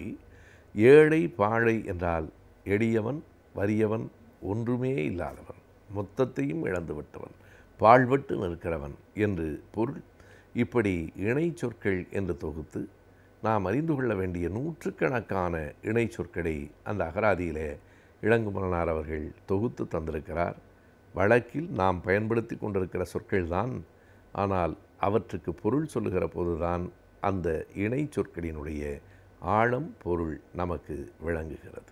அறிவியல், தொழில்நுட்பம் இவற்றின் வளர்ச்சியை பொறுத்துதான் ஒரு நாட்டின் முன்னேற்றம் அமைகிறது. அந்த வகையில் அறிவியலின் முன்னேற்றத்தை பற்றியும் தொழில்நுட்பத்தின் வளர்ச்சியை பற்றியும் ஒவ்வொரு வாரமும் இந்த பகுதியின் மூலமாக நாம் அறிந்து வருகிறோம்.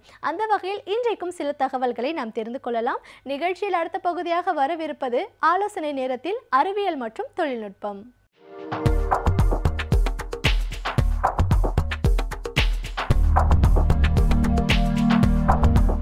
கலைஞர் தொலைக்காட்சி நேயர்களுக்கு என்னுடைய காலை வணக்கம். தமிழகத்தில் நீர்வளம் எங்குமே பெருக்கணும், அது கட்டாயம்.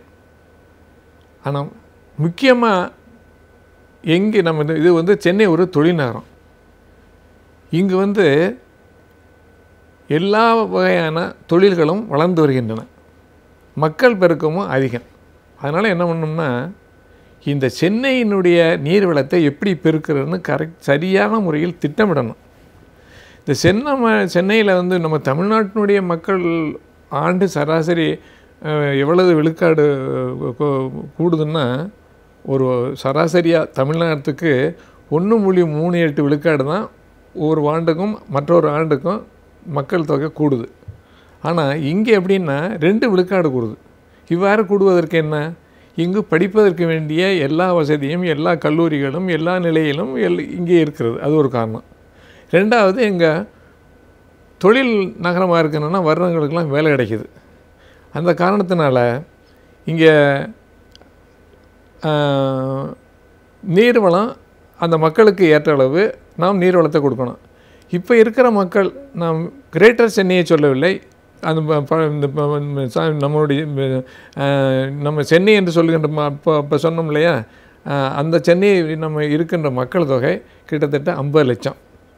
இதே அளவு போனோம்னா 2050, அதாவது 2 விழுக்காடு கூற போகும்போது 2050 வந்து கிட்டத்தட்ட 1 கோடி மக்கள், அதாவது 10 மில்லியன் அந்த அளவுக்கு வளரும். ஆக இந்த அளவு வளர்கிற போது அவர்களுக்கு வேண்டிய தண்ணீர் தேவை நம்ம கண்டிப்பாக கொடுக்கணும். இப்போ நான் 2004 இங்கே இருக்கிற மக்களுக்கு எவ்வளோ தண்ணீரை கொடுக்கலான்னு ஒரு கணக்கு போட்டேன். அந்த கணக்குப்படி பார்த்தோம்னா, நம்ம இங்கே என்னென்ன பல வகையான வகைகளில் நமக்கு தண்ணீர் கிடைக்கிறது. ஒன்று இங்கே உள்ள ஏரிகள், இங்கு நிலநீர், நம்ம வீராணத்திலிருந்து கிடைக்கின்ற தண்ணீர், விவசாயிகளிடமிருந்து கிடைக்கின்ற தண்ணீர், நெய்வேலியிலிருந்து எடுத்து வருகின்ற தண்ணீர், இவ்வாறு பல வகையான வகைகளில் நமக்கு தண்ணீர் கிடைக்கிறது. இவற்றை எல்லாத்தையுமே நம்ம மொத்தமாக கூட்டி பார்த்தோம்னா அப்போ வந்து கிட்டத்தட்ட 28 டிஎம்சி நமக்கு தண்ணி கிடைக்கிது. இந்த 28 டிஎம்சியை வந்து ஆதாரம் இருக்குது. ஆனால் 28 டிஎம்சிக்கு நம்ம ஆதாரம் இருக்குது. இந்த ஆதாரம் ஒவ்வொரு வருஷமும் கிடைக்குதா அப்படின்னு என்ன பண்ணி பார்த்தேன். அந்த 2004க்கு முன்னாடி உள்ள ஒரு 16 வருஷத்தில் நான் என்னன்னு கணக்கு பண்ணி பார்த்தோம்னா, சராசரியாக ஒரு ஆண்டுக்கு 2.41 டிஎம்சி தான் இருக்குது. அதாவது எப்படின்னா, அது 68 மில்லியன் கனமீட்டர். அப்போ இருந்த காலத்தில் அவங்களுக்கு எப்படின்னா, அந்த தண்ணியை வச்சுக்கிட்டு எவ்வளவு பேருக்கு கொடுக்கலான்னாக்கா, ஒரு வருஷத்துக்கு தொடர்ந்து எவ்வளோ லிட்டர் கொடுக்கணுன்னாக்கா 43 லிட்டர் தான் கொடுக்கலாம். அந்தளவு குறைவாகத்தான் நம்ம சராசரி 28 டிஎம்சி இருந்தாலும் சராசரியாக நமக்கு வந்து நிரந்தர நீர்வளமாக 2.4 டிஎம்சி தான் இருக்குது. அதனால் 68 டிஎம், அதாவது நமக்கு எவ்வளோன்னா 43 தான் கொடுக்கலாம். இதை 2050 கொடுக்கணும்னாக்கா எவ்வளோ தான் கொடுக்கணும், இது 15 போயிடும். ஏன்னா இந்த இதே தான் நீர்வளம்னு வச்சுக்கிட்டோம்னா 15 கனமீட்டர் வச்சுக்கிட்டு என்ன பண்ண முடியும். சாதாரணமாக ஒரு 15 லிட்டர் வச்சுக்கிட்டு என்ன பண்ண முடியும், அப்போ ஒன்றுமே பண்ண முடியாது. சராசரியாக எப்படியும் 135 லிட்டராவது ஒரு சராசரி மனிதனுக்கு அன்றாட தேவைக்கு கொடுக்கணும். அந்தளவுக்கு கொடுக்க முடியாது. ஆனால் இப்போ என்ன பண்ணுறாங்கன்னா, இப்போ சமீப காலங்களில் கடல் நீரை நன்னீராக்கி பயன்படுத்த ஆரம்பித்து விட்டார்கள். அவ்வாறு அந்த வகையில் நமக்கு 190 மில்லியன் லிட்டர் அளவுக்கு நமக்கு வந்து அந்த நீர்வளத்தை பெருக்கி இருக்கிறார்கள். இந்த தண்ணீரையும் கடல் நீரை நன்னீராக பயன்படுத்துவது, சராசரியாக நிரந்தரமாக இருக்கிற நீர்வளத்தை பயன்படுத்துவது, அந்த தண்ணீர் ரெண்டையும் சேர்த்து நம்ம கொடுத்தோம்னா இப்போ ஒரு 55 லிட்டர் கொடுக்கலாம் இப்போ. ஆனால் 2050 வேணும்னா 35 லிட்டர் தான் கொடுக்கணும். ஆக என்ன தெரியுது, 135 லிட்டர் கொடுக்குறதுல இப்போ 58 கொடுக்குறது, அப்புறம் வந்து 2050 வந்து 35 கொடுக்குறோன்னா அது பத்தாது. ஆக நீர் வளத்தை எப்படி பெருக்கணும் அப்படின்னு நான் அதை பார்க்கின்ற போது, நமக்கு வந்து நம்ம என்ன வீராணத்துலேருந்து தண்ணி கிடைக்குன்னா அது வந்து சில நேரத்தில் கிடைக்கிது, சில நேரத்தில் கிடைக்காது. அப்புறம் அதே மாதிரி தெலுங்கு கங்கையில் வந்து நமக்கு வந்து வருஷத்துக்கு 15 டிஎம்சி கொடுக்கணும்னு அதுதான் உடன்படிக்கை. அந்த தண்ணி அவ்வளோதையும் நம்ம எப்படியாவது பெறணும். அப்புறம் நிலநீர் வளத்தில் நிலநீர் குறைஞ்சி போச்சுன்னா அங்கே நிலநீர் செறிவை செய்யணும். நிலநீர் செய்து அது எவ்வளவு நமக்கு கிடைக்கணுமோ அந்த அளவுக்கு செறிவை செய்து அந்த தண்ணீரை அந்த அளவுக்கு நம்ம நமக்கு வேண்டிய அளவுக்கு நம்ம அந்த நிலநீர் செறிவை செய்து நாம் அந்த தண்ணீர் வளத்தை கூட்டணும். அப்புறம் அதுக்கடுத்து சொன்னோம்னா, இப்போ வந்து கழிவு நீர் இருக்கு இல்லையா, அதை நம்ம வந்து கணக்கில் எதுலேயுமே எடுத்துக்கிறதே கிடையாது. கழிவு நீரும் ஒரு நீர் வளம் தான். அதை வந்து நன்னீராக்கி பயன்படுத்தினா இப்போ சில நாடுகளில் சிங்கப்பூர் இருக்குது, நமக்கு அருகில் இருக்குன்னா அந்த நாட்டிலெல்லாம் தண்ணியை குடிக்கிற அளவுக்கு அதை பயன்படுத்திடுறாங்க. நம்ம குடிக்க வேண்டாம், மற்ற பயன்பாடுகளுக்கு குளிக்கிறதுக்கு இதுக்கெல்லாம் இல்லாமல் கழிவறைகளுக்கு பயன்படுத்துறது அந்த மாதிரி தண்ணியை பயன்படுத்தணும். அதனால் அந்த தண்ணியை நம்ம பயன்படுத்துறதுக்கு நம்ம பயன்படுத்தணும். ஆக அப்புறம் விவசாயிகிட்ட கிடைக்கிற நீர், நெய்வேலியில் கிடைக்கிற நீர், அந்த தண்ணீரெல்லாம் நமக்கு அப்போ எல்லாம் சேர்த்து பார்த்தோம்னா எவ்வளவு வரணும்னா 56 TMC அளவு நீரளவை இங்கு பெருப்பதற்கு வாய்ப்பு இருக்கிறது.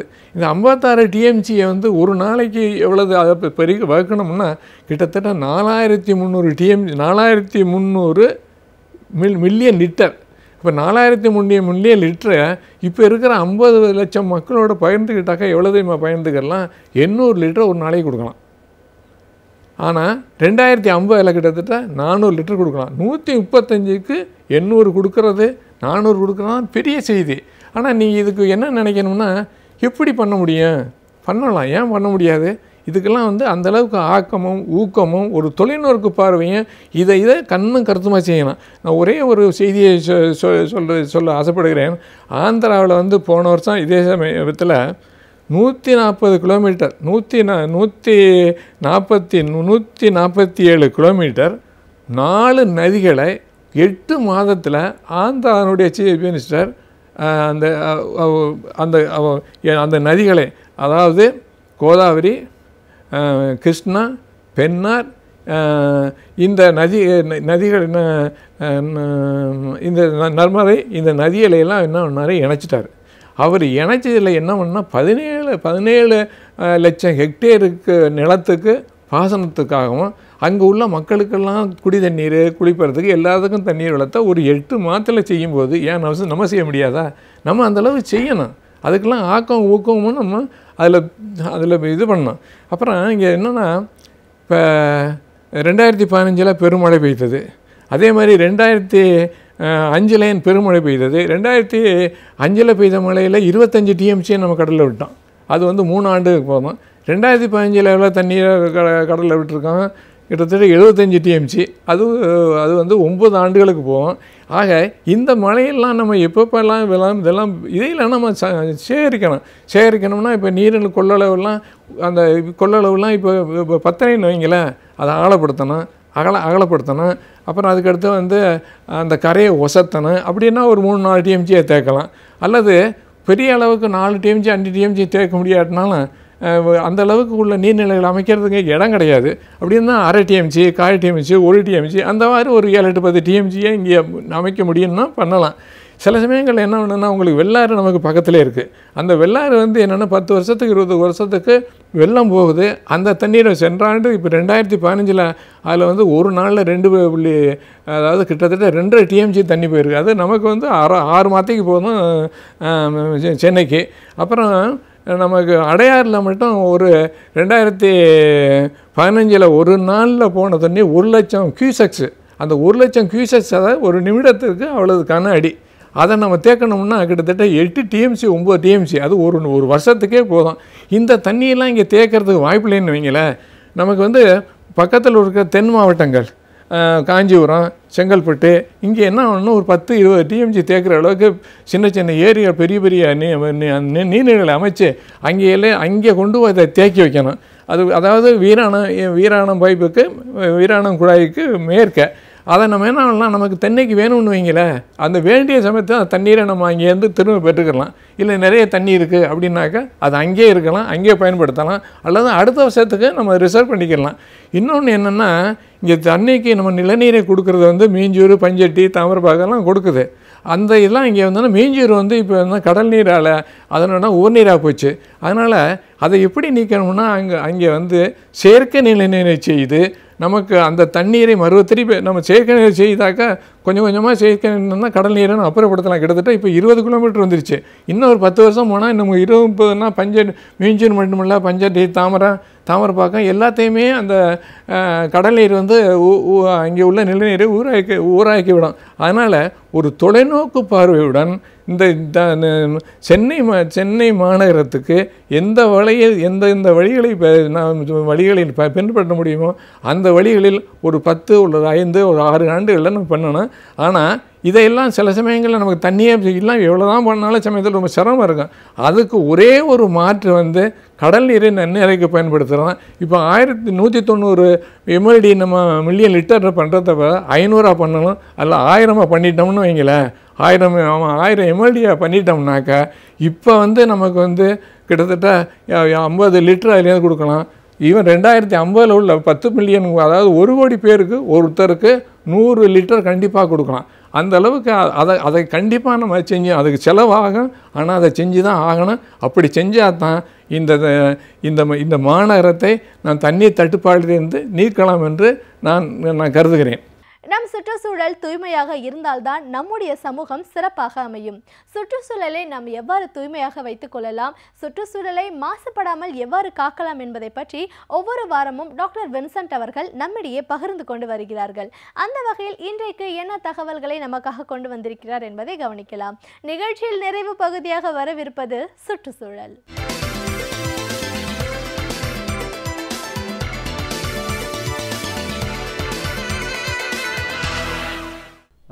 ஈகாலஜிக்கல் சக்சஷன் என்ற ஒரு வார்த்தை சுற்றுச்சூழலை பற்றி படிக்கிற அனைவருக்குமே அது ஒரு பாடத்திட்டமாகவே இருக்கிறது. அந்த ஈகாலஜிக்கல் சக்சஷன் என்று சொல்லப்படுகிற அந்த வார்த்தையினுடைய அர்த்தம் என்னவென்று கேட்டால், சுற்றுச்சூழலில் ஏற்படுகிற மாற்றத்தை பற்றிய ஒரு படிப்பு. ஆனால் அந்த மாற்றங்கள் எவ்வாறு நிகழ்கிறது என்பதை நினைத்து பார்க்கிற பொழுது அது ஒரு விந்தையான விஷயமாகத்தான் இருக்கிறது. ஆனால் அவற்றில் 2 ப்ராசஸ் என்று சொல்வார்களே, அந்த ப்ராசஸ் 2 வகையாக கணக்கிடப்பட்டிருக்கிறது. ஒன்று, முதலாவதாக அதில் ஏற்பட்டிருக்கிற அந்த மாற்றங்கள் பல வருடங்களாக, கிட்டத்தட்ட ஒரு 50லிருந்து 100 வருடங்களுக்கு முன்னாடி நிகழ்ந்த அல்லது நிகழ ஆரம்பித்த அந்த சூழலில் இறுதியாக நாம் பெற்றிருக்கிற ஒரு சுற்றுச்சூழல், அல்லது சில நேரங்களில் நம்மளால் ஏற்படுத்தப்படுகிற ஒரு மாற்றம், சுற்றுச்சூழலில் ஏற்படுகிற மாற்றம், அதைத்தான் ஈகாலஜிக்கல் சக்சஸ் என்று சொல்கிறார்கள். உதாரணமாக ஒரு இடம் இருக்கிறது என்று வைத்துக்கொள்வோம். அது ஒரு சுற்றுச்சூழல், அது நீர்நிலைகளாக அடிப்படையாக வைத்திருக்கலாம், அல்லது தரையை அடிப்படையாக வைத்திருக்கலாம், அல்லது மலைகளை அடிப்படையாக வைத்திருக்கலாம். அதில் குறிப்பாக நிலத்தை அடிப்படையாக வைத்து இருக்கிற ஒரு செய்தி என்னவென்று கேட்டால், திடீரென்று ஒரு இடத்தில் ஒரு வித்தியாசமான செடிகள் உருவாகுது அப்படி என்று வைத்துக்கொள்வோம். அதை எவ்வாறு கணக்கிடுகிறார்கள் என்றால், அதை பயோனியரிங் கம்யூனிட்டி என்று சொல்கிறார்கள்.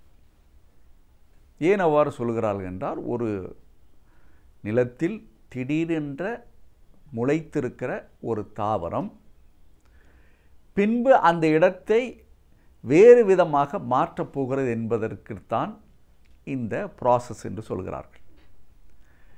அவ்வாறு நிலத்தில் உருவான அந்த சிறு செடிகள் வளர்ந்து பல வருடங்கள் கழித்து சில நேரம் அந்த செடிகள் மரங்களாக, இன்னும் சொல்ல வேண்டுமென்றால் அதை வகைப்படுத்துகிற பொழுது ஸ்பீசிஸ் என்று சொல்வார்கள். மரங்களிலே பல வகை இருக்கிறது. அல்லது இந்த செடிகள் வளர்ந்து மரங்களாக அது அங்கே நிலைநிறுத்தக்கூடிய வாய்ப்பு இருக்கிறது. ஆனால் அங்கே ஏற்படுகிற அங்கே ஒரு சூழல் என்னவென்று கேட்டால், ஒரு சிறிய அளவில் உருவான அந்த தாவரங்களுடைய வாழ்க்கை அந்த இடத்தையே மாற்றி அமைக்கிற ஒரு சூழலுக்கு வித்திடுகிறது தான் அந்த ஈகாலஜிக்கல் சக்சஸ் என்று சொல்லப்படுகிற அந்த சூழலுக்கு முதல் படி. அவ்வாறு அவை வளர்கிற பொழுது அங்கே ஏற்படுகிற சில தட்பவெட்ப மாற்றங்களாலோ அல்லது வேறு விதமான காரணங்களாலோ அவை வளர்ந்து நாளடைவில் அந்த இடத்தை ஆக்கிரமித்து கொள்கிற ஒரு சூழல் உருவாகிறது. இதில் சுற்றுச்சூழல் தன்மையில் ஒரு பெரிய முக்கியத்துவம் என்னவென்று கேட்டால், அங்கே ஏற்படுகிற அந்த மாற்றத்திற்கு ஏற்ப பல காரணிகள் அதோடு இணைந்து கொள்வதுதான். உதாரணமாக நான் குறிப்பிட்டது போல் அந்த தாவரங்கள் உருவாக அதை ஒட்டி இருக்கிற சில விலங்குகள், உதாரணமாக அது தவளையாக இருக்கலாம், அல்லது அணிலாக இருக்கலாம், அல்லது பட்டாம்பூச்சியாக இருக்கலாம். இது போன்ற பல பூச்சிகள் அந்த இடத்தை வந்து ஆக்கிரமித்து கொள்ளுகிற ஒரு சூழல் இந்த மாதிரி செடிகளால் உருவாகிறது. இது ஒன்று. இவ்வாறு இந்த தாவரங்களுடைய எண்ணிக்கை அதிகரிக்க விலங்குகளுடைய எண்ணிக்கை அதிகரிக்கிறது. இதை சற்று இன்னொரு கோணத்தில் பார்க்கிற பொழுது, இன்றைக்கு வனங்கள் இருக்கிற இடத்தில் எந்த அளவிற்கு விலங்குகள் இருக்கிறது என்பது நமக்கு தெரியும். அந்த வனங்களுடைய எண்ணிக்கையும் அல்லது அதன் தன்மையை வைத்து அதில் இருக்கிற யானைகள், புலிகள், இல்லை மான்கள், இன்னும் சொல்ல வேண்டும் என்றால் பல வகையான விலங்கு இனங்கள் அங்கே வந்து குடி பெறுகிற ஒரு சூழல் எப்படி உருவானது என்றால், அந்த தாவரங்களுடைய தன்மையை அடிப்படையாக வைத்து அங்கே அந்த நிலத்தை எந்த அளவிற்கு அதை ஆக்கிரமித்து கொள்கிறது என்பதாகத்தான். ஆனால் பல நேரங்களில் இந்த சூழல் எவ்வாறு உருவாகிறது என்றால், அது வந்து ஒரு குறிப்பிட்ட தாவரங்கள் வளர ஆரம்பித்தால் கூட அதன் தொடர்ச்சியாக இன்னும் பல தாவரங்கள் வந்து அங்கே தங்களை நிலைநிறுத்தி கொள்கிற பொழுது, ஈவன் முதலில் ஆரம்பித்த அந்த ஒரு தாவரங்களை எல்லாம் தாண்டி இடையில் வந்த சில தாவரங்கள் ஒரு பெரிய டாமினன்ட் கம்யூனிட்டி என்று சொல்வார்கள், இந்த கிளைமேக்ஸ் கம்யூனிட்டி என்று சொல்வார்கள். ஏனென்றால் ஒரு சிறு தாவரமாக ஆரம்பித்து இன்றைக்கி பல வகையான தாவரங்கள் அங்கே உருவாகி, அதற்கு இடையில் ஏற்பட்ட சில தேவையான சூழல்களினால் சில தாவரங்கள் அங்கே தங்களை நிலைநிறுத்தி கொள்வதனால்தான் சில நேரங்களில் அதை ரெயின் ஃபாரஸ்ட் என்று சொல்லுகிறோம், சில நேரங்களில் பைன் ஃபாரஸ்ட் என்று சொல்லுகிறோம், சில நேரங்களில் சவுக்கு மரம் அதிகமாக உள்ள இடங்களை உள்ளடக்கிய ஒரு இடமாக அமைகிறது என்பதை வைத்து பார்க்கிற பொழுது, ஒரு சூழலை நிலைநிறுத்துவது பல காரணிகளாக இருக்கிறது என்பதை நாம் புரிந்து கொள்கிறோம். ஆனால் இன்றைக்கு நிகழுகிற அந்த ஈக்காலஜிக்கல் சக்சஷன் என்று சொல்லப்படுகிற அந்த முறை எந்த அளவிற்கு இருக்கிறது என்றால், திடீரென்று நிகழ்ந்து விடுகிறது. ஏனென்றால் இயற்கையாக நடக்கிற ஒரு அந்த சக்சஷன், ஈக்காலஜிக்கல் சக்சஷன் என்பது அது சுற்றுச்சூழலோடு இணைந்திருக்கிற, அதற்கு சுமூகமான உறவை தரக்கூடியதாக அமைகிறது. ஆனால் இன்றைக்கு ஏற்படுகிற மாற்றம் எந்த அளவிற்கு இருக்கிறது என்றால், இப்பொழுது ஒரு நீர்நிலையை எடுத்துக்கொள்வோம். இந்த நீர்நிலையில் சில நேரங்களில் திடீரென்று சில தாவரங்கள் உருவாகும். அது பார்ப்பதற்கு பச்சையாகத்தான் இருக்கிறது. ஆனால் நாளடைவில் அதனுடைய எண்ணிக்கை அதிகரிக்க ஆரம்பித்தால் அது அந்த சூழலவே மாற்றி அமைக்கப் போகிறது என்பதை நாம் புரிந்து கொள்ள வேண்டும்.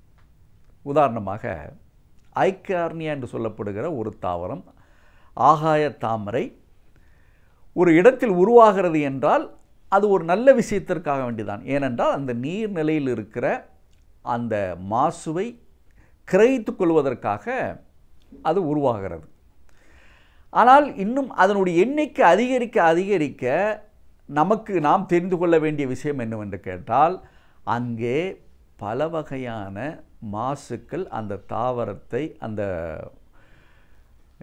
இடத்தை ஆக்கிரமித்து கொள்வது என்பதை நினைத்து பார்க்கிற பொழுது நாளடைவில் என்ன ஆகிறது என்றால், இதனுடைய எண்ணிக்கை அதிகரிக்க நீரினுடைய ஒட்டுமொத்தமான தன்மை மாறி அது நீராக இருந்தது தரையாக மாறக்கூடிய ஒரு சூழல் இன்றைக்கு நாம் பல இடத்தில் பார்த்திருப்போம். ஏனென்றால் பல இடத்தில் பல குளங்கள் இருந்தது. ஆனால் இன்றைக்கு அந்த குளங்கள் எங்கே மாறிவிட்டது என்றால் நம்முடைய தேவையற்ற சில செயல்பாடுகளினால் இன்றைக்கு பல குளங்களை இழந்ததனுடைய காரணமாகத்தான் இன்றைக்கி தண்ணீர் பற்றாக்குறையில் நாம் வாடிக்கொண்டிருக்கிறோம்.